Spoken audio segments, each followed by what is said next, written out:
la charla eh, sobre la cirugía menor y ambulatoria. Es una charla especial porque esto se ha convertido casi como una especialidad. Cuando voy a hacer las actualizaciones que hago todos los, eh, los años buscando cosas nuevas para esta conferencia, veo que existe ya hasta inclusive una especialidad donde hacen cursos para los médicos generales porque no hay suficientes cirujanos generales a veces para este tipo de intervenciones que son cirugía menor y que son ambulatorias. Bueno, la cirugía ambulatoria se divide en dos grandes grupos. Buenos días, doctor. Dígame. Discúlpeme, antes de que empiece, ¿me podrá dar el host? Porque ahorita va a tener que pasar del celular a la computadora para hacer el trabajo de los breakout rooms. Enseguida te lo doy. Dame un segundito. Gracias. Ajá. Lo que pasa es que no sé si podré seguir.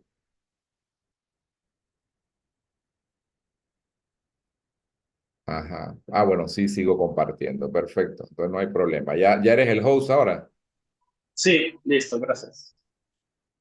Bueno, creo que nos adelantamos. Bueno, como les mencionaba, la cirugía ambulatoria puede ser cirugía mayor y cirugía menor, porque también ya con los avances existen procedimientos como la colecistectomía laparoscópica, que son procedimientos no de cirugía menor, sino mayor, pero que se pueden hacer en el régimen ambulatorio, ya que son hechos a través de incisiones muy pequeñas.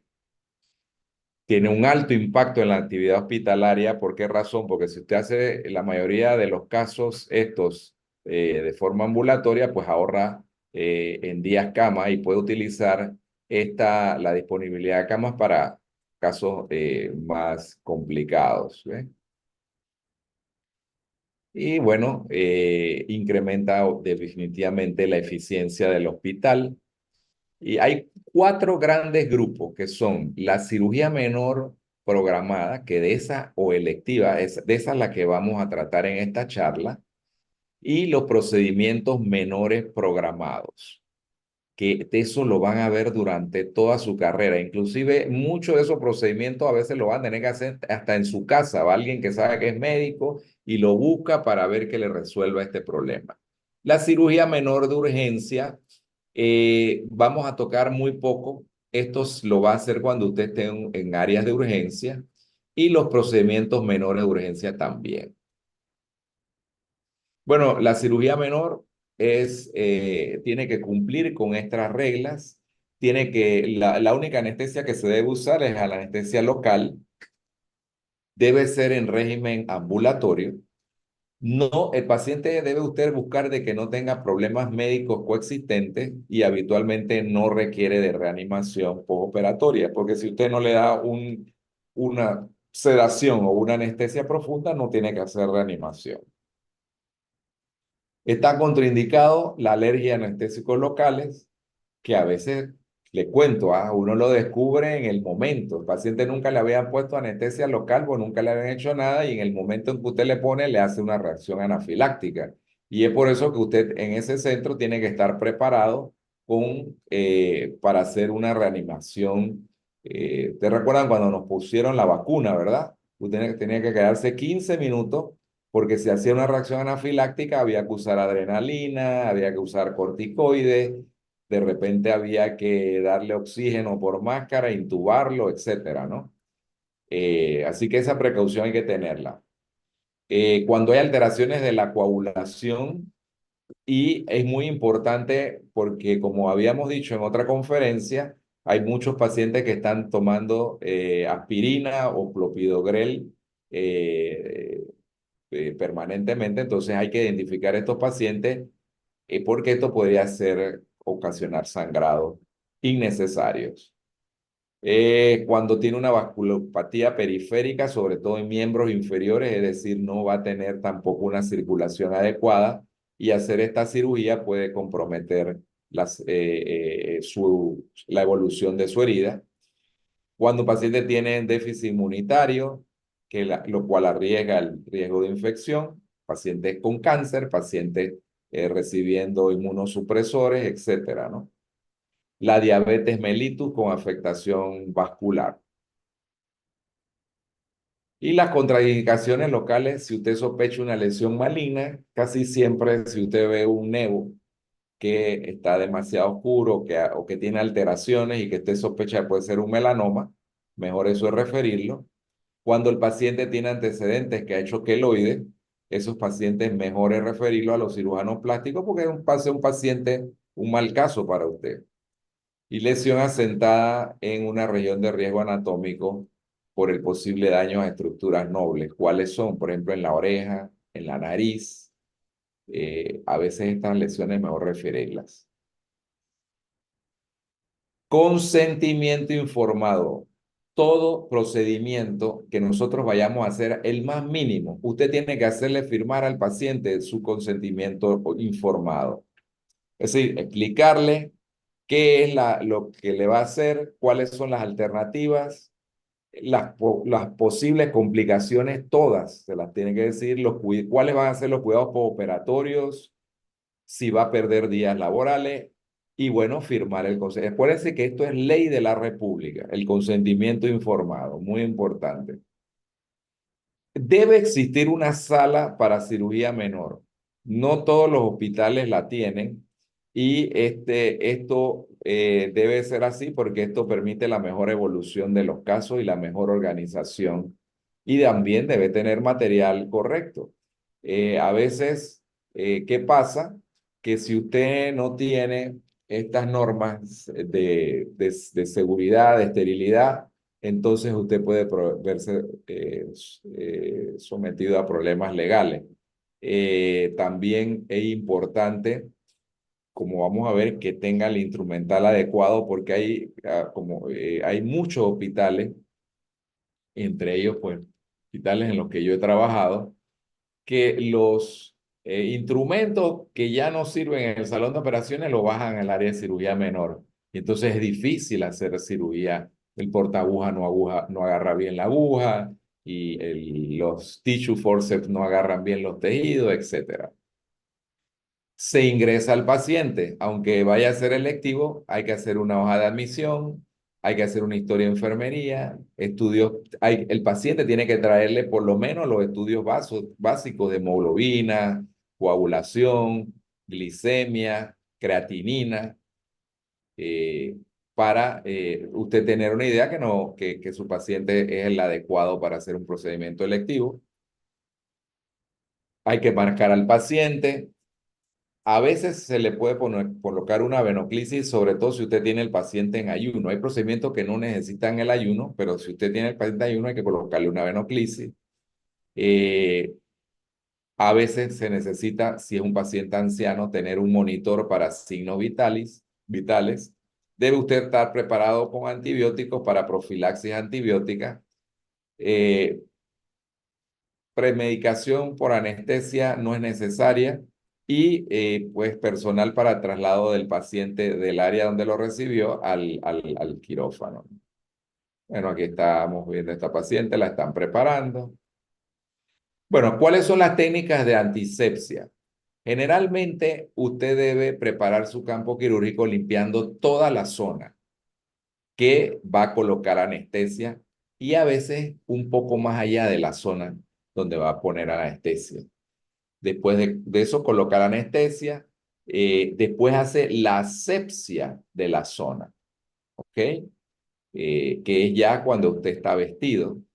Aísla la zona con los paños, remueve los cuerpos extraños. Esto en el caso, pues, de que la herida haya sido una herida traumática, el paciente jugando fútbol, pues se raspó la rodilla y tiene tierra y ese material, entonces remueve esa herida, asea posteriormente nuevamente la herida y resecar los bordes desvitalizados. Es importante. Entonces, fíjese, esta es la forma como hacerlo. Hay dos formas. Si usted ve que la incisión está ahí en el centro, entonces usted con su compresa en un porta esponja, que es el instrumento que le da la enfermera. Entonces empieza a hacer de forma circular de dentro hacia afuera, o también lo puede hacer como ven en el segundo cuadro, en forma lineal de dentro de la incisión hacia afuera. Lo debe hacer varias veces. Generalmente la instrumentista le da 2 o 3 gasas para hacer esto. Bueno, ¿cuáles son las técnicas de infiltración de anestesia local? Ahí vemos la primer cuadro. Usted tiene su herida o usted marcó el área donde usted va a incidir y entonces usted ve la flecha. Usted tiene que llegar por lo menos a la dermis profunda y a veces hasta el músculo, dependiendo del tamaño de la lesión, y va a infiltrar de abajo hacia arriba, cosa tal que usted va a ver que se brota. Si tiene un pequeño lipoma, pues él va a sobresalir más y eso lo va a ayudar. No solamente va a anestesiar todo el área, sino que lo va a ayudar a usted a hacer su procedimiento. Y la segunda forma de hacerlo es abajo, fíjense, en forma tangencial a la herida, buscando lo que se llama el edema en cáscara de naranja. Cuando usted hace esto de forma correcta, usted va a ver que la piel, los poros se hunden y la piel brota como si fuera la cáscara de una naranja. Y cuando usted ve eso es que lo está haciendo de forma correcta. La anestesia que se coloca pues es lidocaína al 1 al 2%. Yo no he encontrado que existe diferencia, a veces le dan al 1 al 2%. Si usted le dan, si quiere usar al 1 y le dan al 2, pues lo que usted hace es que la diluye a la mitad y consigue al 1%. Fíjense que dice como si vasoconstrictor. Bueno, si es una paciente, si es y le pasan adrenalina 1 en 100.000. Si es un paciente joven, no hay problema. ¿Ves? Pero si es un paciente hipertenso o un paciente cardiópata, definitivamente no debe utilizar adrenalina porque eso le va a causar taquicardia al paciente. Generalmente la adrenalina se usa cuando son lesiones muy grandes que están sangrando bastante, sobre todo a veces en el cuero cabelludo. Ahí se usa un poquito de adrenalina. Yo, de preferencia, la mayoría de las veces casi nunca uso adrenalina. Se debe evitar el uso de adrenalina en áreas, como dice ahí en el último punto, con circulación terminal, es decir, dedos, nariz, oreja.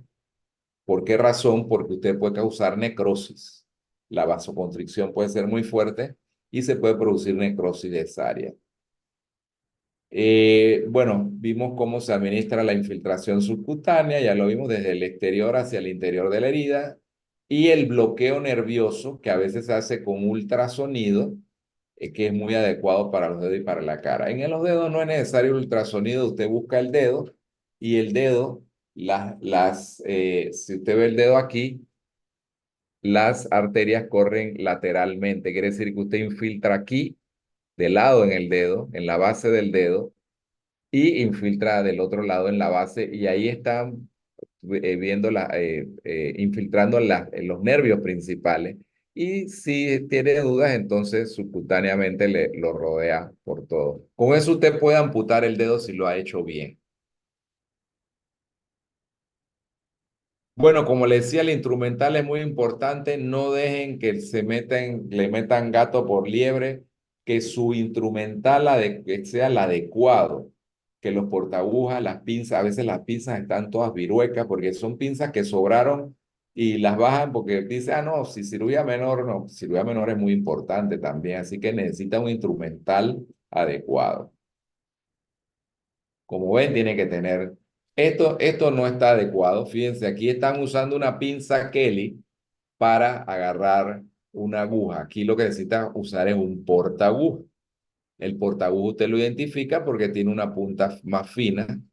Y ahí verán en algunos de los artículos que le envié, en las lecturas que le envié, importante que la revisen. Lo que le envié yo es prácticamente lo que todos los cirujanos revisamos durante nuestro entrenamiento para hacer adecuados procedimientos de sutura. ¿Ve? Este es otro portaguja también, este de mayor calidad. Fíjense que tiene el mango dorado. Estos son portagujas para agarrar agujas vasculares. Y esto que ven aquí son las grapas. Aquí están las famosas grapas de piel y este es el sacagrapa. Si usted va a poner grapas, tiene que estar equipado también con un aditamento como este que es para retirar la grapa. ¿Cuándo es útil esta grapa? Bueno, cuando usted tiene que suturar rápidamente, pacientes traumatizados que los tiene que sacar rápidamente del salón de operaciones y usted nada más hace trac, trac, trac, trac, trac y le cierra la herida. Y otros pacientes, ahora le voy a enseñar un paciente que me recuerdan, por favor, si no se me olvida, es bien importante que vean esto. Un paciente muy allegado aquí al grupo que le pusieron las grapas de piel en una situación especial. En pacientes borrachos, cuando le llegan al cuarto de urgencia, que el paciente no se queda quieto y tiene un corte en la cabeza, y entonces usted nada más le dice, enfermera, rasúreme lo que le vamos a poner grapa. O que otro paciente que ustedes han visto por televisión, o a veces no lo han visto, pero saben que le están poniendo grapa. ¿Quién sabe?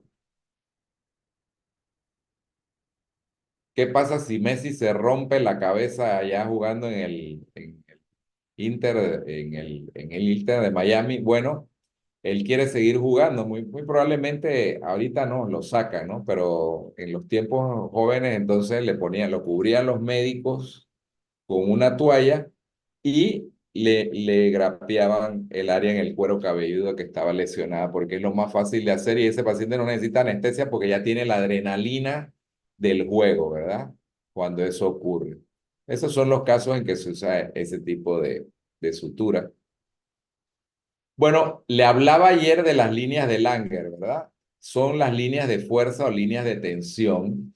Y fíjense que usted va a encontrar diferentes dibujos donde van esas líneas. Les hablaba yo de la incisión abdominal y fíjense que aquí, como les decía, las líneas son transversales, no longitudinales. Quiere decir que por eso la incisión abdominal de la laparotomía exploradora es una de las incisiones que mayor riesgo de dehiscencia, evisceración, eventración presenta. Fíjense en la cara, es muy importante para los cirujanos plásticos o todo el que vaya a suturar cara, seguir cuando uno hace la incisión las líneas de tensión. Bueno, esto es relacionado con las líneas de Langer, a veces lo preguntamos en los exámenes, y hay diferentes dibujos de todo el cuerpo. Hay pacientes que a veces, como no tienen tanta grasa corporal, se definen mejor las líneas de Langer. Hay otros que son obesos y no se ven muy bien. Fíjense, por ejemplo, tenemos una lesión aquí en la espalda y la incisión, miren las líneas de Langer. ¿Y qué opinan ustedes de esa incisión? Aquí están infiltrándole la anestesia, muy bien, en forma romboidal, perfecto. Alejandra Campo, que siempre me sale de primerita. Alejandra, ¿qué tú opinas de esa incisión? ¿Sigue o no sigue las líneas de Langer? Pues puedes terminar el bocado, no te preocupes. Pero enciende tu micrófono. Va perpendicular. Exactamente, muy bien. Fíjate que tu observación dice que va perpendicular, quiere decir que no se está haciendo siguiendo las líneas de Langes.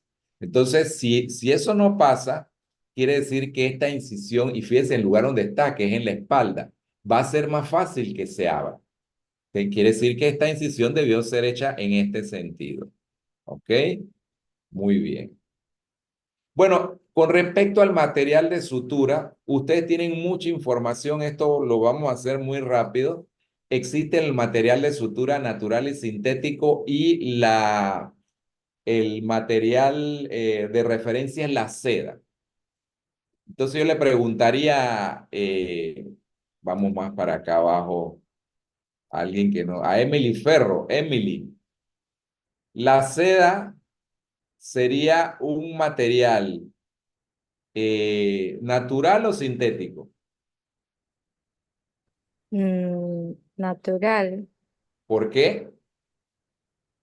porque, o sea, no me acuerdo dónde viene la seda, pero No, No, ¿quién sabe dónde viene la seda? del gusano de seda, ¿no? del gusano. Exactamente. El gusanito por la parte posterior del abdomen va poniendo su capullo, va haciendo su capullo con la seda y esos capullos son muy preciados, ¿verdad? Entonces, la seda es el tipo de sutura natural. Y el tipo de sutura sintética, ¿cuál sería? ¿Quién aquí ha pescado? ¿Quién le gusta la pesca? El nylon. El nylon, excelente. Ese es el tipo de sutura que tiene varios nombres comerciales. El más conocido es el Dermalón, que salen por ahí a veces los pacientes en los medios de prensa y se me estaban cosiendo con una sutura mala porque era del malón, no me dieron del buenón. Ese es un chiste muy malo que a veces los periodistas lo... Pero sí, esa es sintética. Esos son los dos ejemplos. Y la otra cosa muy importante es si es absorbible o no. ¿Qué piensan ustedes? ¿La seda es absorbible? A ver, María del Pilar. No. No es absorbible. Muy bien. El dermalón, Joan González, o el nylon, Yo diría que no. tampoco es absorbible, ¿verdad? ¿Conocen ustedes alguno absorbible? El crómico. Pero El crómico, muy bien. Antes el catgut, vamos a ver que ya el catgut cada vez, que es el intestino de gato, se usa cada vez menos. Esas son naturales absorbibles. Hay sintéticas absorbibles como el Vicril algunas otras, pero el de referencia es el Vicril, ¿no? De entre los sintéticos absorbibles. Bueno, aquí ven la seda, el lino, el algodón también, todos son naturales y todos son no absorbibles. Y los no absorbibles sintéticos, pues todo lo que son nylon, y fíjense, estas son los diferentes nombres comerciales, el polipropileno que usamos para cirugía cardíaca, poliéster también lo usamos para colocar las válvulas, etcétera. Todos estos son no absorbibles sintéticos. Y los absorbibles hay naturales, el catgut y el crómico, el catgut no disponible, ahora veremos por qué. Y los sintéticos como el Vicril, que es el ácido poliglicólico, perdón, el poliglicano, el Dexón es el poliglicólico, y ya han salido una gran cantidad de absorbibles sintéticos. Los absorbibles, pues el cálculo simple está en desuso. Ustedes saben lo que es los priones, ¿no? El prión es el término para describir un agente infeccioso que puede estar contenido en el intestino del gato y puede producir enfermedades degenerativas. Y esto fue descrito por Stanley Prusiner en su definición hace varios años y por eso no se usa ya este material. Bueno, existe también las suturas monofilamentos o multifilamentos. Existen los conceptos de memoria y existen las suturas como las grapas y los adhesivos también. ¿Qué significa monofilamento? Bueno, monofilamento es que es una sola hebra. El nylon es un solo filamento. La seda, cuando ustedes vayan al hospital, agarren la seda y la empiezan a desenrollar y van a ver que no es una sola hebra, está constituida de múltiples filamentos, la seda. Y también, por ejemplo, el Vicril entre los sintéticos es multifilamento.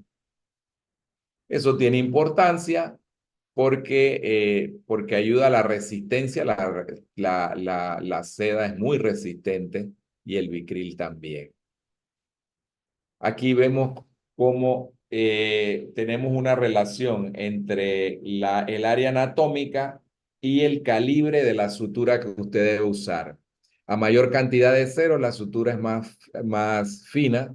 Por ejemplo, fíjese, si usted va a suturar las extremidades, usa de 2,0 a 4,0, a veces hasta 1,0, que es una sutura gruesa. Pero si va a suturar cara, usa 4 a 5,0. Yo diría que los cirujanos plásticos hacen inclusive hasta una sutura con 6,0. para que no quede cicatriz. ¿Ok? Mientras mayor gruesa la sutura, pues mayor cicatriz deja. Pero también si es muy delgada y usted la pone en un área como la rodilla, el paciente donde flexiona la rodilla, esa sutura se rompe. O sea que usted tiene que tener este concepto, el cual calibre, y también con eso va a corresponder el área, el tiempo de retiro. En cara, usted debe retirarla rápido, generalmente a los 4 días. ¿Por qué razón? Porque mientras más días lo deja, más cicatriz le produce. Pero si usted pone una en tronco, en abdomen o en extremidades inferiores, debe dejarlo bastante tiempo, porque si usted la retira antes de tiempo, ocurre una Dehiscencia. dehiscencia de herida. Y aquí tenemos la resistencia, la fuerza tensil de las diferentes suturas. Bueno, esto le viene en el examen, por ejemplo, yo le pongo seda. ¿Cuáles son las características? Bueno, ya sabemos, multifilamento, es natural, es flexible y es muy resistente. El etilón es monofilamento y es sintético y es no absorbible. Aquí faltaría ponerle ambos que no son absorbibles. El poliglicano o bicril, fíjense que es multifilamento, es eh, eh, es absorbible, es sintético y es muy resistente. El Vicryl, la ventaja es que es absorbible, pero a los 90 días, no como por ejemplo, el crómico es absorbible casi al mes. O sea que también el Vicryl puede ser colocado en sitios de alta tensión porque él no se va a reabsorber sino hasta los 90 días. Las agujas, importantes si sea cortante o no. ¿Cuál es la importancia? Si usted le da una aguja no cortante, que es para intestino, que generalmente eso pasa, para suturar la piel, usted va a tener problemas para suturar la piel. Usted tiene que pedir una aguja cortante. Y para suturar intestino no puede usar una cortante porque se le desgarra, ¿verdad? Hay unas agujas también que son atraumáticas vasculares, que solo utilizamos nosotros para las arterias, venas o para el corazón. No se puede usar las cortantes porque desgarra los tejidos. Y entonces existe esto del círculo, generalmente para intestino una usa de medio círculo o 5/8. Esta es la de más uso regular, que es 3/8, y la de un cuarto círculo o menos de eso la usan los oftalmólogos cuando hacen cirugía de pterygium o de catarata, porque esas tiene que ser prácticamente pasar paralela para no lesionar el globo ocular, ¿verdad? Y la sutura que ellos usan es de calibre 10-0, imagínense. Por eso tienen que usar el microscopio para suturar.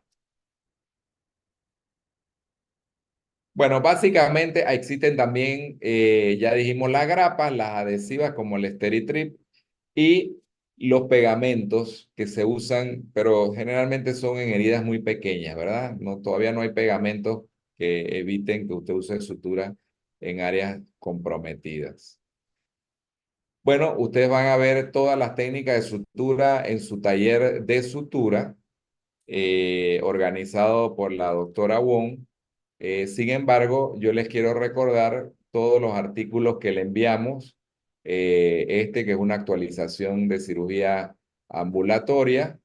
Le enviamos historia de las suturas, muy importante como referencia. Probablemente no preguntemos nada de eso. El manual de suturas de Menarini, donde habla de todos los tipos de sutura. Fíjense, aquí está el tiempo de retirada. Estos documentos usted los debe archivar y tienen que ser de consulta para ustedes cuando vayan a hacer su internado, si van a ser cirujanos más todavía. Miren aquí el punto simple, cómo se coloca el punto simple, cómo se anuda el punto simple, cuál es el resultado final y los diferentes, el punto simple con el nudo enterrado e invertido que se usa en la episiotomía. ¿Qué es la episiotomía? Cortar lo que sería la porción del periné para que el parto sea más fácil. Exactamente, este es el punto de la episiotomía, ¿ves? Que no deja, que es enterrado. Bueno, aquí están todos en este manual. Está una tabla de suturas donde habla el tiempo de absorción, el perfil de retención de cada una de las suturas más importantes. Está otro documento más de lo que significa la memoria, el coeficiente de fricción, cómo viene empacada la sutura, y también cómo hacer diferentes tipos, cómo agarrar el portaagujas, muy importante, cómo usted agarrar los instrumentos. Los instrumentos tienen que ser tomados en la mano como si usted fuera a comer, no puede ser de cualquier forma. Hay una forma de agarrar los cubiertos cuando usted va a comer, ¿verdad? Entonces hay una forma de agarrar que eso lo van a aprender en el taller, cómo sujetar la aguja. Técnicas de anudado, ya estas técnicas son para anudado manual. Fíjense que ahí ustedes practican, ahí les enseñan cómo practicar hacer los diferentes nudos con las manos.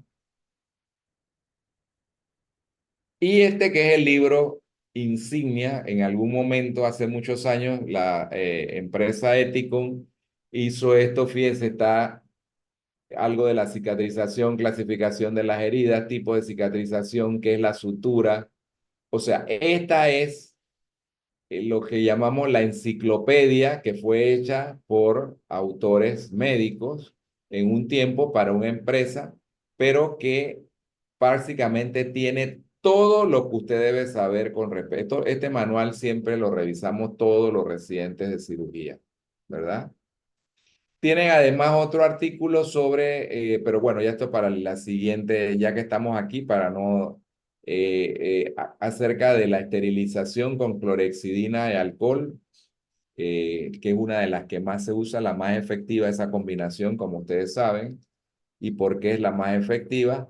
Tiene un artículo sobre Ignaz Semmelweis. ¿Conocen ustedes la historia de Semmelweis? Bueno, esto es muy importante.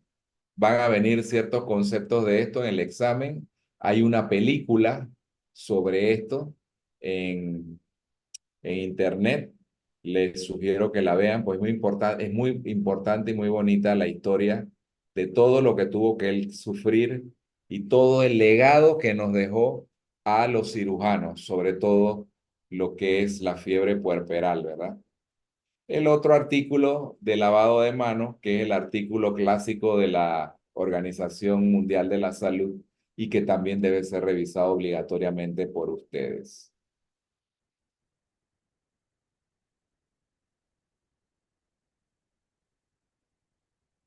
Bueno, brevemente vamos a hablar de las técnicas, ¿no? En cirugía menor casi siempre es lo mismo. O sea, si ustedes se memorizan esta diapositiva, es la misma técnica. Pintar con su antiséptico, preparar los campos estériles, infiltrar el anestésico local, escindir piel en sentido de las líneas de fuerza para no tener mayor tensión posible, resección de la pieza operatoria, hacer hemostasia, suturar sin tensión y enviar la pieza para todo lo que ustedes traigan tiene que ser enviado al patólogo.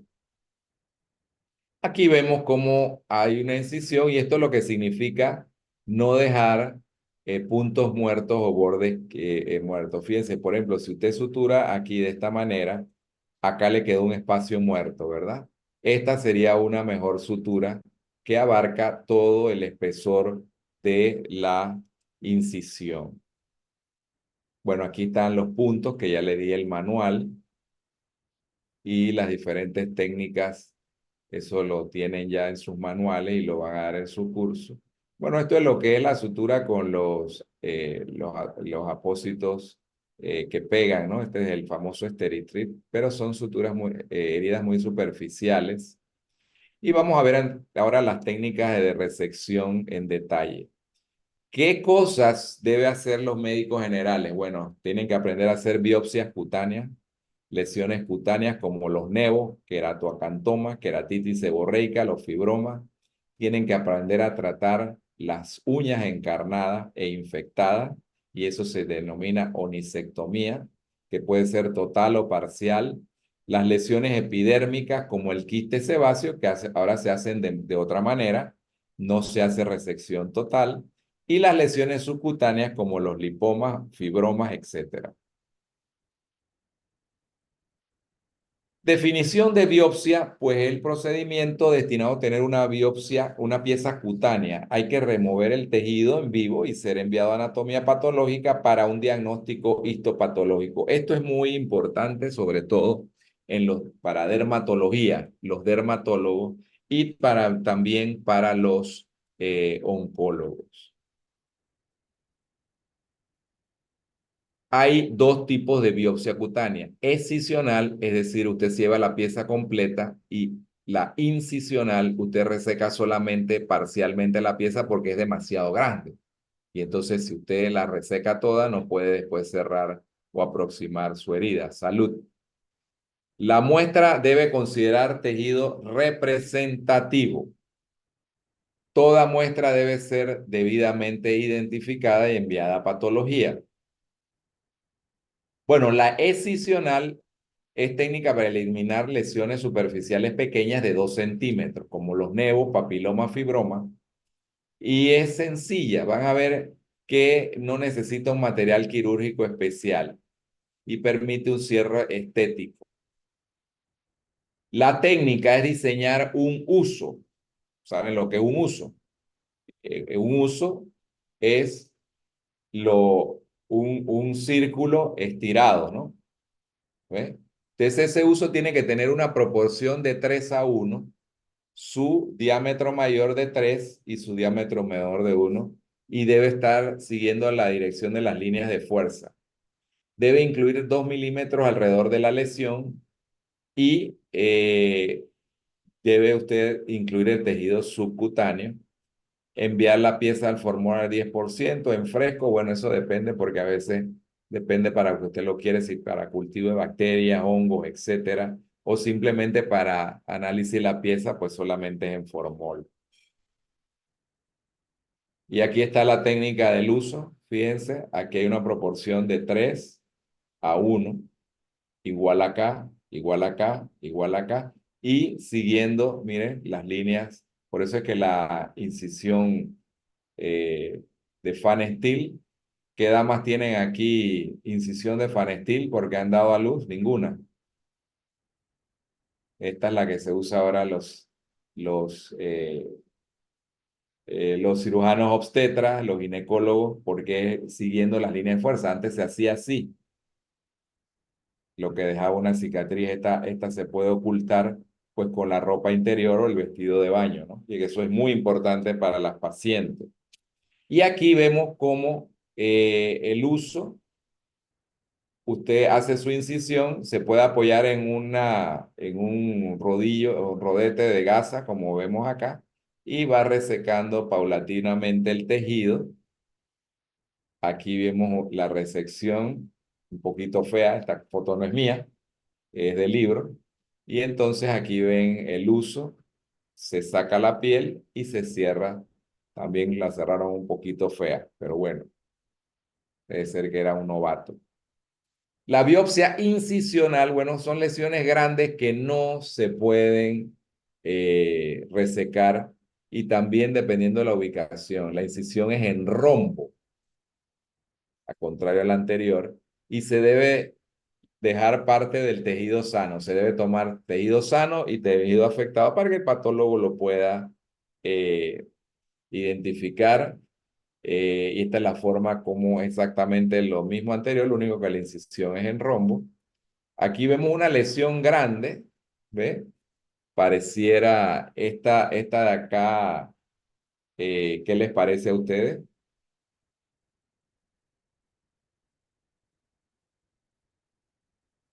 Tienen que encender el micrófono el que quiera opinar.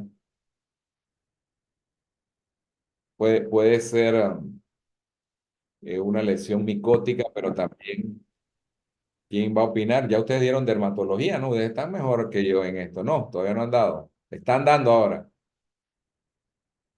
Bueno, entonces ustedes después me dicen qué tipo de lesión es esta. Pero bueno, entonces fíjense aquí la lesión. Entonces ustedes hacen un rombo que incluya la piel sana y la piel enferma. Y después lo cierran de manera estética y eso se lo mandan al patólogo. ¿Qué lesiones deben abordar? Bueno, como esta, fíjense, queratitis seborreica. Esto es muy frecuente en las personas cuando van envejeciendo. Es de carácter familiar, hay personas que sufren de esto más que otras. El queratoacantoma, que es a veces diagnóstico diferencial con un carcinoma de células escamosas, como dice ahí. Fíjense cómo se desarrolla de un folículo piloso y pareciera como un cráter, ¿verdad? Y bueno, esto también es resecable. Los fibromas, también muy frecuentes en las personas de edad, a veces en las personas jóvenes, se ha implicado algún factor de tipo viral, porque si usted se extirpa manualmente uno y no tiene el cuidado, sale como un liquidito, entonces usted se puede hasta y le empiezan a salir cada vez más, ¿verdad? Entonces, esto es también algo, el quiste sinovial. No debe estar en este lado, pero bueno, este debe estar en los procedimientos, en los otros tipos de procedimientos, porque puede ser de varias formas. Eh, ¿Alguien de ustedes ha visto o le ha salido un quiste sinovial? Yo lo he visto, doctor. ¿Qué es el quiste sinovial? ¿Quién fue el que habló? Fui yo, doctor. José Eh, Daniel. sí, ¿Qué es el quiste sinovial? imagino yo que por el nombre es un quiste, o sea, lo que sería como esa protuberancia o ese quiste que va saliendo cerca de lo que es una articulación, O sea, es líquido sinovial. líquido sinovial. Líquido sinovial que se hernia de la articulación. ¿Usted hizo un mal movimiento o tiene alguna debilidad ahí en lo que es la recubierta de la articulación y por ahí se hernia esto, ¿verdad? Eh, Fíjense que yo aquí anoto la participación, veo que siempre participan los mismos. Nuevamente, después, entonces nosotros eso lo vemos mucho en la nota final, ¿no? Quienes han participado, los asistentes siempre me están comentando, esta persona está participando, doctor, hay algunos que no hablan, algunos que hasta tienen la cámara apagada, bueno, todo esto al final nosotros lo contabilizamos porque es esfuerzo de ustedes arriesgarse a equivocarse para participar en la clase y ayudar a la clase. ¿Quién conoce cuántas formas hay de tratar un quiste sinovial? Por lo menos hay tres, ya le estoy dando una ayuda. Por aspiración. Exactamente, muy bien, Jorge. Usted puya, esa es una de mis preferidas. ¿Ve? Usted punciona, tiene que ser con una aguja gruesa. Usted sabe los calibres de las diferentes agujas que hay disponibles, las agujas desechables. Tienen que ir aprendiendo eso. La más gruesa es la número 16, que es la gris. Eso es como un trócar. Bueno, hay una más gruesa todavía, que es la rosada. ¿Ve? Entonces usted usa la aguja rosada para eso. Le pone un poquito de anestesia local porque puyar con la aguja rosada, eso le causa un dolor al paciente bastante bueno, ¿no? Entonces yo generalmente pongo un poquito de anestesia local sobre el punto donde voy a meter la aguja y cuando le meto la aguja, lo que usted va a ver es líquido sinovial, que es un líquido espeso. Es claro, pero a veces es un poquito amarilloso. Entonces, lo drena la mayor cantidad posible y después de eso, entonces usted tiene que poner el brazo, una férula en esta posición. ¿Se ve allí? Una férula que venga acá, hasta aquí. De esos hay unas férulas metálicas y deja al paciente por lo menos 1 o 2 semanas en esa posición para que no se vuelva a herniar y que cicatrice, ¿verdad? Ese es el tratamiento número 1. El tratamiento número 2, ¿cuál sería? Se puede utilizar infiltración de corticosteroides. Bueno, correcto, muy bien. ¿Quién, es que no lo veo aquí? ¿Quién Eh, habló? Daniel Ríos. Daniel, muy bien. O sea, después que has retirado el líquido sinovial, entonces infiltras el corticoide, ¿ves? Y lo dejas allí y pones el brazo en esa es la misma técnica. ¿Qué otra técnica? ¿La quirúrgica, Podría doctor? ser. Ah, La perdón. quirúrgica, muy bien, Salomón. La quirúrgica, ves cómo se hace la incisión siguiendo la línea de Langes. Entonces ahí sí, tú lo sacas con la cápsula y como toda hernia, hay que hacer la ligadura alta del saco. Cuando vean las hernias, la clase de hernia lo van a ver. Quiere decir que cuando usted saca la bolita, al final de la bolita, ahí en el saco, usted lo liga para que no vuelva a recidivar, que esto ayuda muy a recidivar. Bueno, y un punto del examen al que me dice la tercera técnica.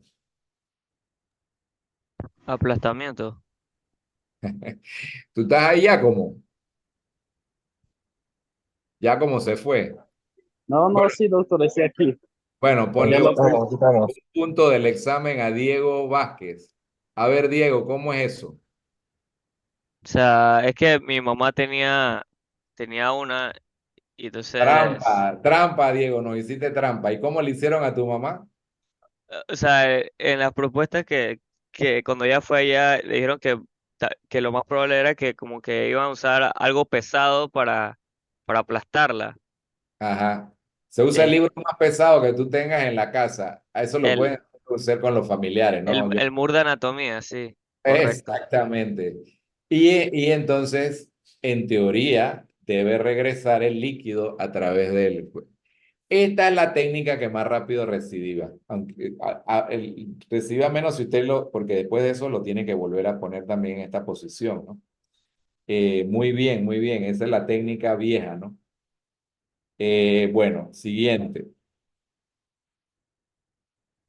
Las lesiones cutáneas como los nevos, tener mucho cuidado con los nevos, sobre todo los nevos que no tanto que son, bueno, los que son oscuros, usted siempre consulte, los que son muy oscuros, pero sobre todo un nevo que haya salido que no la tenía la paciente o uno que cambia de color, que por ejemplo cambia de este color a este color, o que crece, o que pica, o que se inflama. Sospechar melanoma maligno. Eh, Esos, pues, están también los nevos displásicos y el melanoma. Miren los demás, los nevos displásicos. Esto era aquí y empezó a crecer y está enrojecido y le pica. Mire esto. Hay salida de líquido acá, hay enrojecimiento, hay nuevos nevos. Entonces, todo esto, no se meta usted con esto, refiéralo al oncólogo. Bueno, cuando uno ve que no tiene nada de estas características, es la misma técnica exactamente. Y aquí vemos algunos casos, ¿no? Esta es la técnica en uso. Aquí está la lesión. ¿Eh? Los quites sebáceos tienen una técnica diferente que ya, ¿cómo se llama la doctora de la televisión? Nadie la ha visto. Ah, la Sí. Pimple Popper. Bueno, entonces ya ustedes saben resolver esto porque ella lo resuelve bastante bien y tiene un mercadeo asombroso, ¿verdad? Para una cosa que es tan sencilla y que ustedes hacen muy bien y yo les voy a enseñar a qué hacer. Fíjense esto. Antes los resecábamos todos con todo y cápsula y salíamos contentos. Error. ¿Qué es el quiste sebáceo?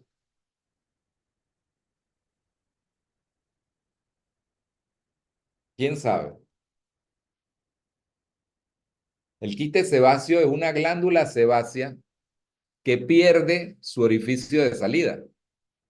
Se cierra el orificio de salida y en vez de salir, el producto de la glándula sebácea se va acumulando, ¿verdad? ¿Cuál es el nombre vulgar?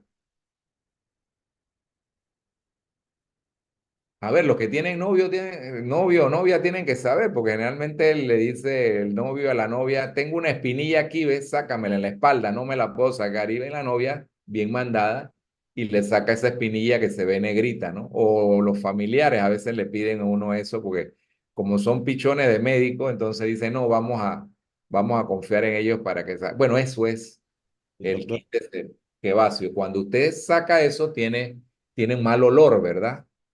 Porque ese es un sebo que se ha acumulado ahí y que generalmente ya tiene una bacteria que está creciendo ahí. ¿Quién quería hacer una pregunta? sí, doctor, eso es lo que le dicen los nacidos. Eh, No, no. no. Esos son forúnculos. El Mm, forúnculo o nacido o hidrosadenitis, que eso viene más adelante, esta es aquí, en la glándula sebácea, pero de la axila. Ese es el lugar específico. Hay algunas veces que es de acá abajo de la ingle también, pero la típica hidrosadenitis que tú estás señalando es la de la axila. Y esa se produce, esa sí tiene una causa. ¿Cuál causa crees tú que es la, Augusto? eh, Podría ser por una obstrucción, pero de las glándulas del sudor de las axilas. ¿Por qué se produce esa obstrucción? Esa la causamos nosotros. Eh, Tal vez puede ser por el uso de desodorantes que lo obstruyan. Exactamente. Esa es la causa. ¿Sí? Los que más obstruyen son los desodorantes estos en barra, ¿ok? Pero también puede ser por el desodorante en aerosol, que dicho sea de paso, eh, sabes que a veces hay que un día que uno va a salir de la casa, descontinuar el uso ese día porque son malos para la salud de la axila, ¿verdad? Sobre todo los aerosoles, ya eso lo sabemos. Pero también es malo para uno personalmente que tenga mal olor cuando está en un lugar, o sea que es forzoso utilizarlo, ¿no? Entonces, el quiste sebáceo, que es una glándula sebácea con su cápsula, no se debe hacer de esta manera. Mire, ahí está la cápsula. ¿Ve? Y lo decía, y los sacamos de forma victoriosa, ¿verdad? Y que, oye, mira lo que hice, tremendo. Y teníamos que cerrar una incisión grandísima. Entonces, esto no se hace así ya. La forma de hacerlo es esta, como la hace la famosa doctora, fíjense. Una incisión con el bisturí lámina 11. Otra cosa que tienen que conocer son los diferentes números de las láminas de los bisturí. El lámina 11 solo tiene algunas aplicaciones. La esfinterotomía lateral para colocar un catéter central porque él tiene una punta y para el quiste sebáceo. Después sigue lámina 15, que es para incisiones muy pequeñas, vasculares. Lámina 21, lámina 23. Hay uno que es el tipo lanceta. Hay diferentes láminas y también eso es debe ser parte de su estudio cuando vayan a la rotación. Entonces, después que uno hace esa pequeña incisión, uno empieza a sacar, viene la parte desagradable de esto, todo el sebo. Hay quistes grandes y se llena toda el área donde usted está de un mal olor. ¿Ve? Posteriormente viene esto que está aquí, que es la cápsula. Y usted debe remover adecuadamente toda la cápsula. Generalmente esto se hace sin anestesia, nada más si acaso un poquito aquí donde va a ser la primera incisión. ¿Ve? Usted ve la doctora Pimple le hace casi sin anestesia. Esto era un video, pero no de internet, no era un caso mío. Este sí es un caso mío de un familiar, lo hice en la clínica. Aquí estoy haciendo la incisión no con el bisturí, sino con mi láser, porque yo tengo el láser y así la esterilizo. ¿Ve? Fíjense, el quiste sebáceo está abajo, pero lastimosamente vi que solamente tengo el láser. Pero después de esto, entonces, uno empieza a drenar el quiste sebáceo y lo saca. La herida debe quedar abierta. No se debe cerrar la herida, porque esto es una herida que está infectada. ¿Qué germen está colonizando ese sebo allí? Staph aureus. El Staph aureus, exactamente. Entonces, por eso la deja abierta y le dice que le va a llorar un poquito, le va a salir un poquito de secreción y que se la debe cambiar y limpiar. A veces se deja una gasita iodoformada si es muy grande para mantener la cavidad abierta hasta que cierre por un cierre, ¿cómo se llama ese cierre? Cierre por segunda intención. Un cierre secundario o por segunda intención. Ok, entonces los lipomas, sí, bueno, pues los lipomas a veces es un dolor de cabeza, si hay que hacer toda la técnica normal y estos lipomas hay que extraerlos de esta forma con una incisión pequeña, como si tuvieran uno sacando un parto, ¿no? Haciendo parir el lipoma por una incisión bien pequeña. Fíjense, este es un caso, este creo que sí es mío, pero no tengo el video. Un lipoma grande sacado por una incisión bien pequeña. Aquí sí hay que poner bastante anestesia porque esto le va a doler al paciente. Bueno, ¿alguna pregunta hasta acá? ¿Todo claro? Entonces, las heridas contaminadas son estas. Le van a llegar, las van a resolver y usted dice, pero alguien me va a explicar cómo hacer esto. Muy probablemente no va a tener nadie porque usted va a estar ya con lo que hemos dicho, usted es suficientemente ducho para resolver todo esto. Abscesos cutáneos. Le llega el absceso, ¿qué piensa usted? ¿La anestesia en un absceso va a hacer efecto? Muy poco, muy poco. Y usted va a tener que anestesiar un área muy grande y no, realmente usted lo que hace es que incide el absceso, así como incidimos el quiste sebáceo, en el lugar donde él ya está a punto de drenar. Se ve la piel ahí medio blanquecina, ¿verdad? Porque lo que estamos viendo adentro es pus. Esa parte no le duele al paciente. Y cuando usted le drena eso, el paciente hasta que respira, porque lo que le estaba ocasionando el dolor es la presión de esa pus que estaba ahí adentro. Lo mismo el granuloma piógeno. Este es parecido al queratoacantoma. Esto es un pelito, un folículo piloso que se infecta con el estafilococo dorado o puede ser otra bacteria, el epidermidis también, y que también pues solamente se drena con una punción pequeña y se deja por segunda intención. El absceso mamario lo mismo, creo que algo lo vamos a ver. El absceso perianal generalmente sí necesita algo de experiencia y usted va a ver que el absceso perianal y el absceso isquiorrectal drena según la ley de Gottschall. Entonces es importante, eso lo van a ver en sus clases de eh, coloproctología. Es importante saber hacerlo, haber hecho por lo menos, haber visto y haber hecho uno. Dice que la forma como nosotros en medicina nos comportamos cuando se inició la residencia es de esa manera. Y usted tiene que seguir esa regla que son las tres reglas del aprendizaje en medicina. Ver uno, hacer uno y enseñar a hacer uno. Cuando usted cumple esas tres reglas, ya es usted un experto haciéndolo. ¿Eh?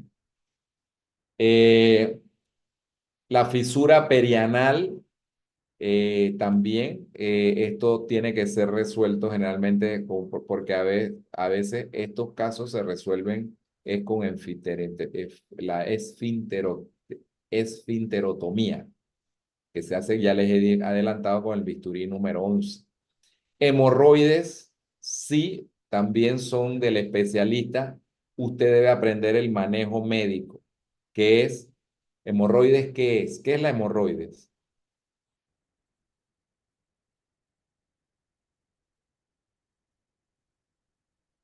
¿A qué corresponde anatómicamente la Es hemorroide? una, es una éstasis venosa en los plexos hemorroidales en la área perirectal.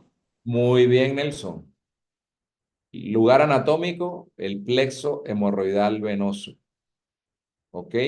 Y corresponde a una varice del plexo hemorroidal. Eso es la hemorroide, que va haciendo crisis a medida porque esta es una enfermedad de nosotros, como las varices, es una enfermedad de que nosotros caminamos en dos piernas. Los mamíferos no tienen hemorroides, los otros mamíferos que caminan en cuatro patas. Cuando el hombre se irguió, entonces empezó a tener estos problemas de varices y hemorroides. Y se agrava también con los hábitos de defecación. Si el paciente es estítico, pues esto se empeora. Empeora en las pacientes embarazadas. ¿Ok? Todo esto es pregunta de examen. ¿Eh?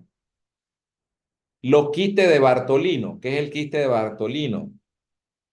Es una acumulación de mucosa en las glándulas de Bartolina en los labios vaginales. Correcto. Y también hay que drenarlo. Produce mucho dolor y también necesitan por lo menos esto ver uno. Bueno, este es el acceso mamario, la forma como se drena el acceso mamario. Se localiza el cuadrante y usted hace presión de esta manera. A veces hay que darle un poquito de analgesia o sedación a la... Generalmente esto ocurre en las mujeres cuando están dando lactancia por la congestión que se forma en la mama, ¿verdad? Y entonces usted puede poner un poquito de anestesia local, que no va a servir de nada, funciona el absceso, lo drena y si puede extiende un poquito la herida para que eso drene. A veces se pone una gasa, ¿han visto las gasitas yodoformadas? La gasita yodoformada viene en un frasco y es una tira larga que usted va introduciendo poco a poco, ¿ok? Eso lo van a ver en su práctica. Y esa es la forma de tratarlo. Doctor, Dígame, adelante. para en este caso de los abscesos, para los drenajes de absceso, ¿se usa una aguja con alto calibre o de bajo calibre? Eh, Debe ser de alto calibre porque la puse es espesa. A veces tú usas la de más alto calibre, que es como si tuvieras un bisturí. La rosada es como un bisturí. Inclusive tú con la misma aguja, tú puedes cortar un poquito para abrir con el bisel de la aguja. Eso uno lo va desarrollando, ¿no? Son técnicas que uno va desarrollando. Cuando tenemos estos casos y vamos al cuarto de urgencia, no me corresponden, pero yo me meto y los ayudo para enseñarles y demostrarles a ustedes la técnica. Doctor, una Pero, pregunta. ajá.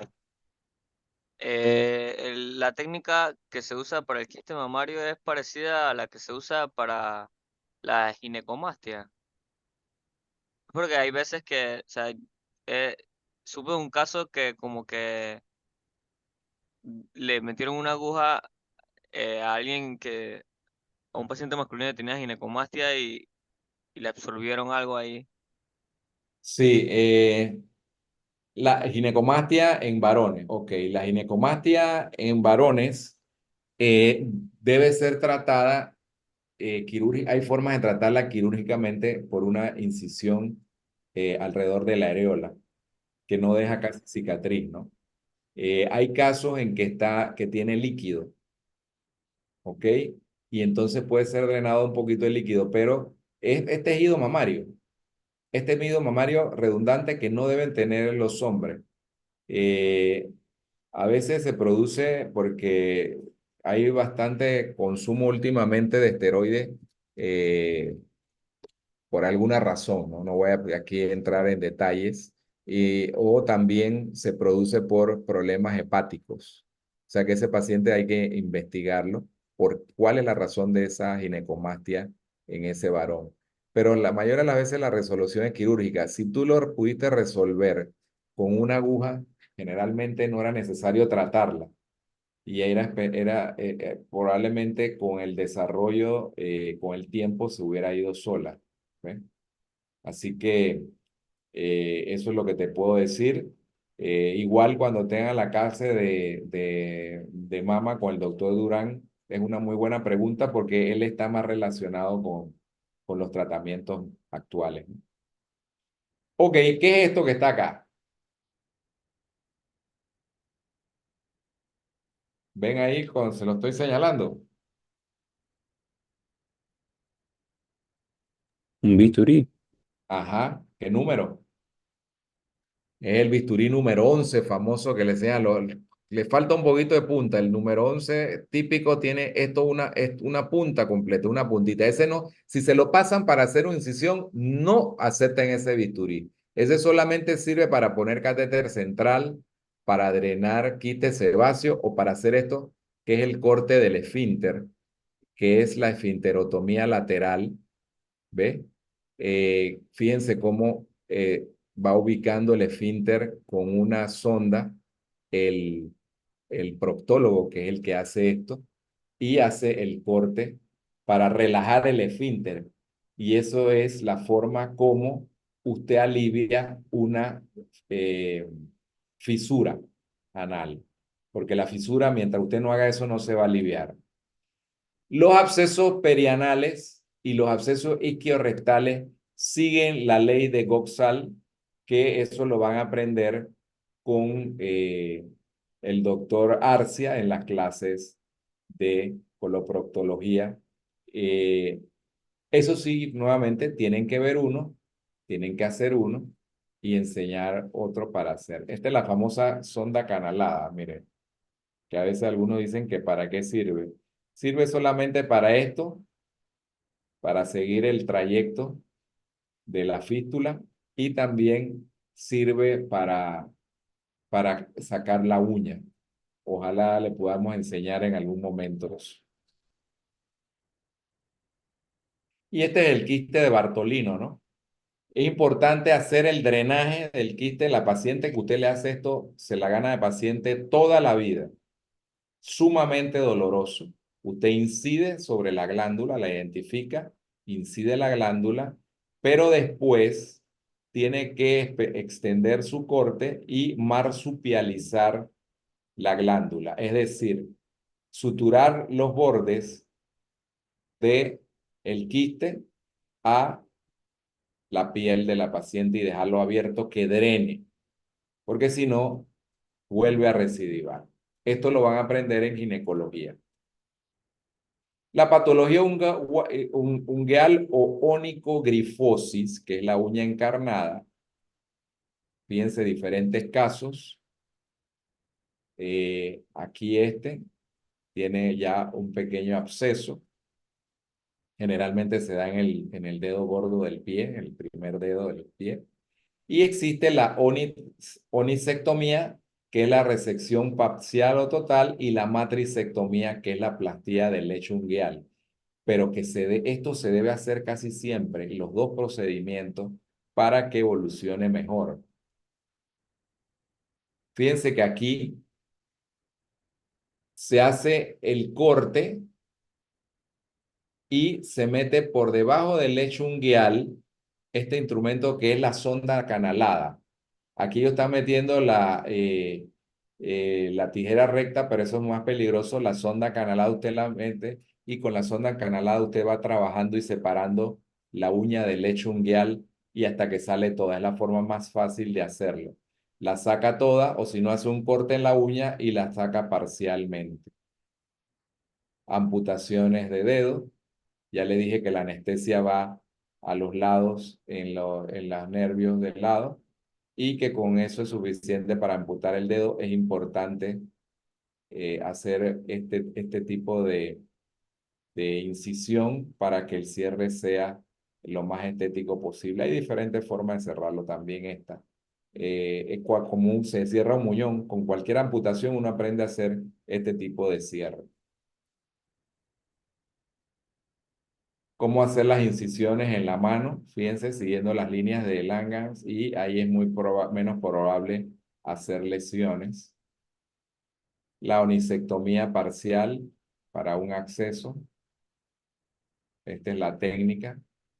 Fíjense que aquí también puede agarrar la uña con una pinza hemostática recta y entonces usted le da vuelta como si estuviera destapando una lata de sardina y la saca. Cuando hay hematomas subunguiales, usted agarra este objeto, lo desenrolla, calienta la punta, lo pone sobre la uña en el centro de donde está el hematoma ungueal, del lecho ungueal, y cuando usted va perforando y de repente usted va a sentir un sonido y un burbujeo y ya es que llegó a donde está el hematoma. Y ahí para no, esto no necesita anestesia, ahí porque ahí va a empezar a drenar el hematoma. ¿Por qué hay que drenar el hematoma? Porque si no, las uñas se van a deformar y siempre van a salir deformes, ¿no? Entonces es importante drenar ese hematoma. Cirugía menor de cara y cuello, bueno, siguiendo las líneas de Langens, se puede hacer generalmente si usted está en un lugar donde no hay cirujano plástico, si hay cirujano plástico, no la haga, refiéralo.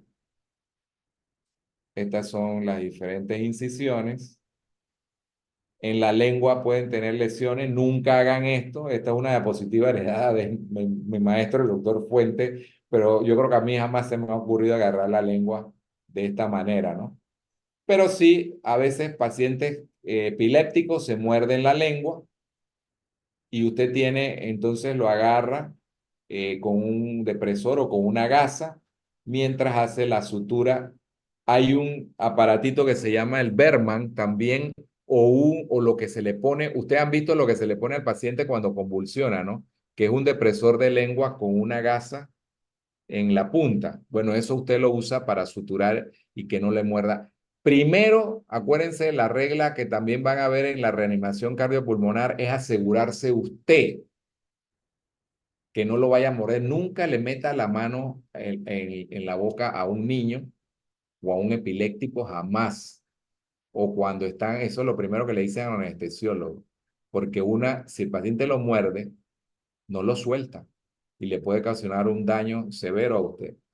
Y esta es la forma como suturar, pues acuérdense que debajo de la lengua hay glándulas, así que es importante que no quede nada porque si no puede quedar una fístula salival, ¿no? Entonces, pues los puntos profundos y superficiales en el músculo. Reparación del lóbulo de la oreja después para sacar un quiste aquí. Bueno, se lo traigo solamente, esto mejor déjenlo siempre al otorrino. Estas son cosas que se pueden hacer porque en esta área, por ejemplo, en el lóbulo acá abajo, no hay ¿cómo que se llama esta parte? Los semiólogos, ¿cuál es el trago, el antitrago, ¿cómo se llama esta parte? Se me escapa el nombre ahorita. Bueno, ahí en esa parte, ustedes ven que solamente hay piel, ¿no? Entonces se puede extraer un quiste de esta manera. Bueno, el control postoperatorio, ya para terminar, es importante que usted se refiera al paciente, le haga las curaciones de la herida, que vigile sus complicaciones, sangrado, hematoma, infección, dehiscencia, sutura, queloide, pigmentación anómala de la cicatriz. Todo esto debe ser evaluado por usted porque es muy triste que usted perdieron su paciente y le llega 2, 3 meses después con este tipo de cosas, ¿no? Derivar al especialista cuando hay una duda diagnóstica, cuando no conoce la técnica quirúrgica, cuando no tiene el material adecuado, cuando el resultado trae una lesión maligna o cuando cualquier complicación que usted no pueda resolver en el área donde usted está trabajando. Es importante que usted esté pendiente de su resultado anatomopatológico. No sería la primera vez que a veces el paciente tiene un resultado de una malignidad y el médico que lo operó no se ha enterado porque no ha estado pendiente de Bueno, hay ciertos temas como la extracción de anzuelo, extracción de anillos, cricotiroidotomía, cuerpos extraños en ojo, nariz, oídos. Toracocentesis la vamos a dar en otra clase y los tubos pleurales también. Si usted tiene un anillo, un anzuelo enterrado, hay dos formas de hacerlo. Acuérdense que el anzuelo tiende a donde usted lo jala, tiende a enterrarse más. Entonces una forma es hacerlo de esta, amarrarlo con una cinta y hacer la tracción lateral mientras usted lo saca. La otra forma, bueno, esta es la forma esa, que nunca la he entendido bien y que lo que yo sí tengo siempre es una pinza que corta el anzuelo para cortarlo y sacarlo de esta manera, ¿verdad? Es la que me ha sido más efectiva. El anillo sí, esto es la clásica, paciente que se le quedó trabado el anillo porque se le hinchó la mano por alguna razón. Entonces usted empieza a enrollarlo con una sutura de seda o un hilo, empieza lo más arriba posible, de manera que va reduciendo el edema del dedo y cuando llega al anillo entonces lo pasa por debajo del anillo y sigue y empieza a desenrollar. Cuando usted empieza a desenrollar, el anillo va a ir subiendo hacia acá sobre el hilo. La cricotiroidotomía la vimos ayer. Esta era la membrana que señalaba el doctor, el anestesiólogo, que es fácilmente identificable por debajo del anillo de cartílago tiroides y puede utilizar un desarmador, un destornillador plano, dándole vuelta, como dice esta técnica, o puede también utilizar un bolígrafo, de esos bolígrafos que se les saca el grafito, la parte interna, lo introduce con la punta, saca el grafito y el paciente está respirando por el área del bolígrafo. Esa es otra forma de hacerlo rápido. Cuerpos extraños en los ojos, está la forma de vertir con un hisopo, un Q-tips, usted agarra el borde del ojo, esto lo debe practicar usted con usted mismo primero antes de hacerlo con alguno de sus compañeros. Recuerdo que lo practicamos con el doctor Carrillo. El doctor Carrillo, que le va a dar una clase, no es compañero de graduación, él estaba varios semestres arriba, pero era muy docente cuando estaba en la Facultad de Medicina y recuerdo que nos enseñó como estudiante a hacer esta técnica. Cuando usted lo vierte, él se mantiene vertido. Usted lo suelta y si lo invirtió adecuadamente, él se mantiene vertido y entonces usted puede revisar el ojo y sacar cualquier cuerpo extraño.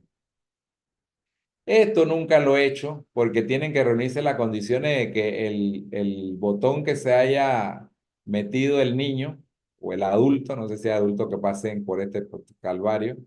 Entonces, usted hay un instrumento que es un gancho de nervio y usted lo pasa y tiene que agarrar el ojal para poder retirarlo. Nunca he tenido este caso. Bueno, la toracocentesis que se hace con una aguja, con el paciente sentado, lo sienta en una silla, así como se sientan los vaqueros, ¿no? Ahorcajada, y esa es la mejor posición. Y usted ahí entonces usa la línea, eh, eh, la línea escapular posterior, y ahí entonces usted busca el borde superior de la costilla y mete la aguja hasta que aspire el líquido. Y para evitar puyar el pulmón, es que en lo que le estamos proyectando ahí es que usted pone una pinza para que no se le vaya más adentro esa aguja. Y drena de esa manera. Yo recuerdo que cuando yo lo hacía, le colocaba aquí, porque eran derrames pleurales masivos, estaba en el interior, yo estaba en Santiago, le colocaba la succión ahí y lo drenaba rapidito. Pero son cosas que uno va desarrollando. Esta es la colocación del tubo pleural hecho por una residente nuestra en ese tiempo que ahora es funcionaria, pero no está aquí él. Bueno, sutura de heridas en el servicio de emergencia. Hay abiertas, cerradas, simples y complicadas. Eso lo van a ver. Es lo mismo que todas las técnicas de sutura que ustedes van a aprender. Estas son heridas abiertas muy complicadas que no deben cerrarse. Ustedes deben aprender la terminología adecuada. Por ejemplo, el arañazo es una escoración, una erosión, porque usted en el cuarto de urgencia ustedes van a llenar un protocolo que es el que van a utilizar los fiscales en caso de que haya algún asunto médico legal. Miren, las complicadas, pues estas heridas deben ser llamadas siempre los especialistas. Cuando hay un cuerpo extraño, por ejemplo, este paciente está empalado. Y según su ontología deben aprenderse este tipo de definiciones cortantes o incisas, punzantes, cortopunzantes, las laceradas por arma de fuego, raspaduras, escoriaciones, abrasiones, las abulsivas, las contusas, las magulladuras, amputaciones y los aplastamientos. Esto deben ustedes buscar a qué corresponde exactamente cada una de estas heridas para hacer la descripción adecuada. Las heridas por arma blanca constituye un cuerpo extraño que no se debe retirar. Esto se debe retirar en el salón de operaciones. Y las por arma de fuego, que pues dependiendo del calibre de la bala, producen lo que es la lesión cinética.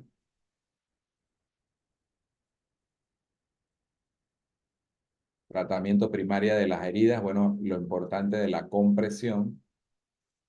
Herida limpia, aquella que tiene menos de 6 horas de evolución. Herida sucia de más de 6 horas de evolución. Y eso depende si usted la tiene que suturar primariamente o secundariamente. Y este es el algoritmo, un algoritmo más o menos básico para cuándo va a ser un cierre primario o un cierre secundario. Las sucias, pues mayores de 6 horas, deben cerrarse por segunda intención. Verificar la vacunación antitetánica. Y bueno, estos son algunos ejemplos de heridas. Y como conclusión, siempre en caso de duda, no intervenir y dudar. Bueno, si hay alguna pregunta. Sí, yo tenía una pregunta. Es que cuando roté en urgencias llegaron varios pacientes que tenían un quiste de Bartolino, Ajá. pero nunca llegué a ver que le hicieran una escisión. Entonces lo que hacían era que le inyectaban lidocaína y entonces el contenido salía con el anestésico, o si no le colocaba un catéter, pero no sé si eh, hacían eso porque no tenían disponible con qué hacer la decisión, porque no parecía el tratamiento más adecuado, porque no se resolvía, sino que la mandaban para la casa. Sí, recuerde, doctora, eso está bien. Hay diferentes formas, recuerde lo del quiste sinovial, ¿no? Vimos 3 Ajá. formas de tratamiento. Hay diferentes formas de tratamiento para una patología y también uno hace una estadística, cada uno hace su estadística, inclusive hasta personal, ¿no? Si usted tiene que ver lo que le funcione. Pareciera funcional eso que me dice, no lo he visto, pero si funciona, parece bien, ¿no? Y sería nada más ponerlo en práctica. Y ya esto de la especialidad de ginecología, nosotros lo decimos porque a veces esto se tocaba en cirugía, pero ya cada vez esto lo hacen más que todos los ginecólogos. Pero usted debe aprenderlo a hacer porque lo va a tener que hacer cuando vayan a hacer su segundo año de internado. Si le soluciona el problema al paciente, correcto, pero fíjese lo que hemos dicho, el seguimiento es lo más importante. Si el paciente, después de haberle hecho esa punción y sacar el contenido, le recidiva, pues yo diría que tendría entonces que ser derivado a una técnica de marsupialización. ¿Alguna otra pregunta? Gracias. Bueno, ya como entonces estamos listos con lo de las salas o no, no se va a poder hacer. En teoría sí, doctor, no debería haber Hay problema. que Vamos a probar. intentarlo. ¿Lo haces tú o lo hago yo? Tú eres el Denme un par de anfitrión. segundos, denme un par de segundos y yo lo intento, pues. Bueno, mientras tanto, entonces, vamos a ver lo que es la prueba de hoy, que sí ya es sumativa.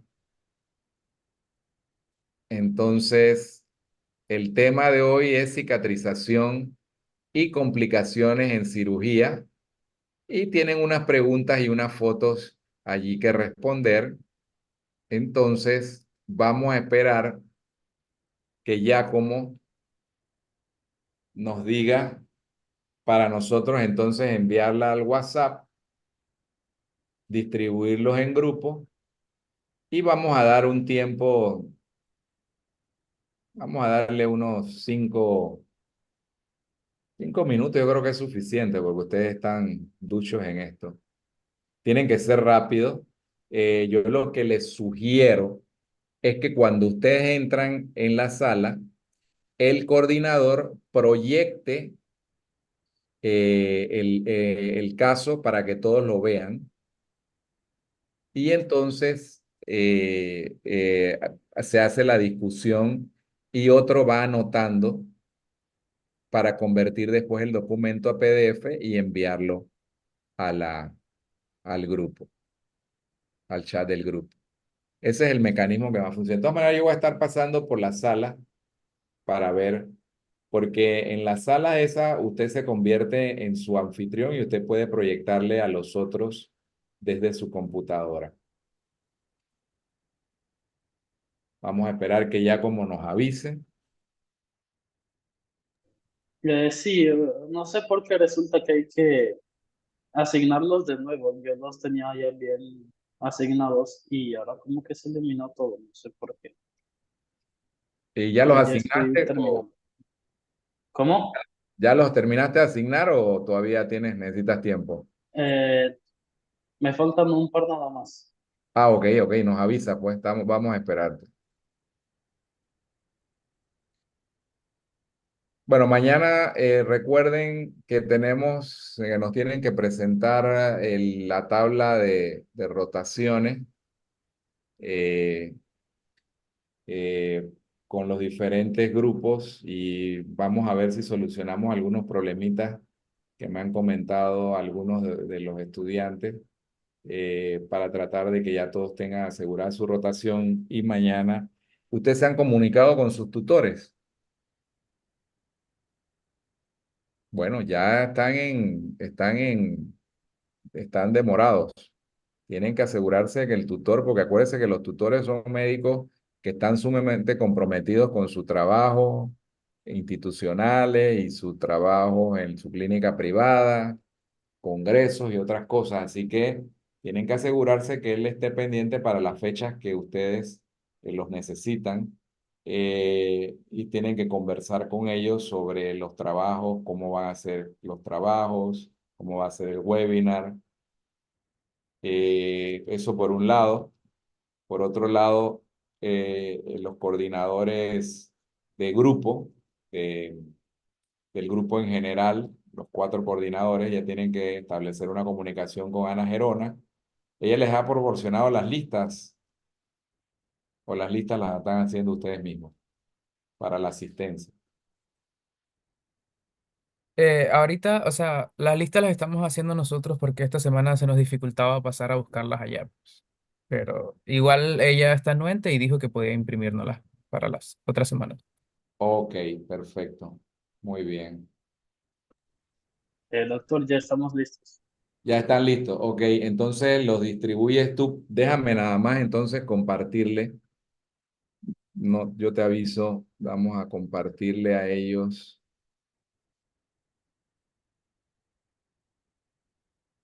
Déjame ver aquí.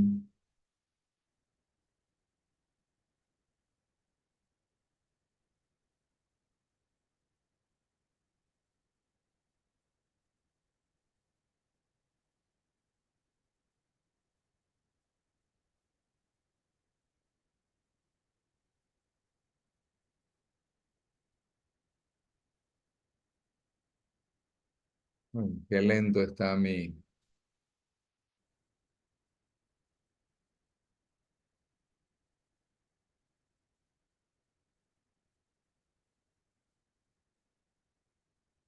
qué lento está mi. Ajá, y ahora sí.